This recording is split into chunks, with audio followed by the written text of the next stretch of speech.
தமிழ்நாட்டில் மூட நம்பிக்கையை ஒழிக்க அரசு சட்டம் கொண்டு வருமா என சட்டப்பேரவையில் எம்எல்ஏ எழிலன் எழுப்பிய கேள்விக்கு சட்டத்துறை அமைச்சர் ரகுபதி அளித்த பதிலை தற்போது பார்க்கலாம். அந்த அடிப்படை கடமையை நிறைவேற்றிட நம் திராவிட மாடல் அரசு மூட நம்பிக்கை ஒழிப்பதற்காக ஒரு தனி சிறப்பு சட்டம் கொண்டு வருமா என்று தாங்கள் வாயிலாக அமைச்சரை கேட்டு அமர்கிறேன். மக்களுடைய நம்பிக்கை ஒவ்வொன்றும் ஒவ்வொருவருடைய நம்பிக்கை, ஒருவருடைய மூட நம்பிக்கையாக இருக்கலாம், இன்னொன்று மத நம்பிக்கையாக இருக்கலாம். எனவே அரசியல் சட்டப்படி அவர்களுடைய உரிமைகளை தான் அவர்கள் பாதுகாக்க முடியுமே தவிர எந்த சட்டத்தின் மூலமாகவும் எதையும் நாம் கொண்டு வந்து ஒன்றை தடுப்பதோ அல்லது ஒன்றை பாதுகாப்பதோ இயலாத ஒரு காரியமாக போய்விடும். எனவே நம்முடைய கொள்கைகளை நாம் பின்பற்றலாம், அதில் தவறு கிடையாது.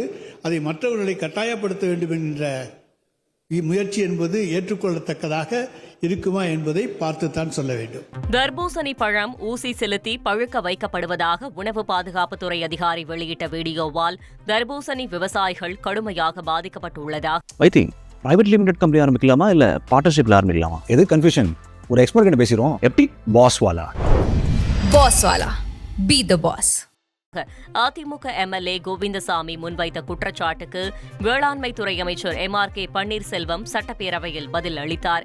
தர்பூசணி பற்றி மக்களுக்கு அச்சம் ஏற்பட்டது உண்மைதான் எனவும் அதைத் தொடர்ந்து எடுக்கப்பட்ட நடவடிக்கை காரணமாக தற்போது தர்பூசணி பழத்தை மக்கள் விரும்பி சாப்பிடுவதாகவும் விலையும் அதிகரித்துள்ளதாகவும் அவர் கூறினார். போதை தரும் மருந்துகளின் நடமாட்டத்தை கண்காணிக்கவும் அவற்றை பயன்படுத்துவதை தடுக்கவும் தமிழகம் முழுவதும் மருந்து ஆய்வாளர்களை கொண்ட பறக்கும் படைகள் உருவாக்கப்படும் என்று அமைச்சர் மா சுப்பிரமணியன் அறிவித்துள்ளார்.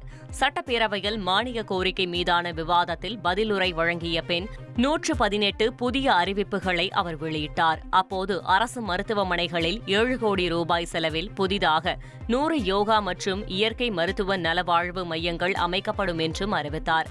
13 அரசு மருத்துவக் கல்லூரிகள் மற்றும் கலைஞர் நூற்றாண்டு உயர்தர மருத்துவமனையில் 500 முதுநிலை மருத்துவ பட்ட மேற்படிப்பு இடங்கள் உருவாக்கப்படும் என்றும் அவர் அறிவித்தார்.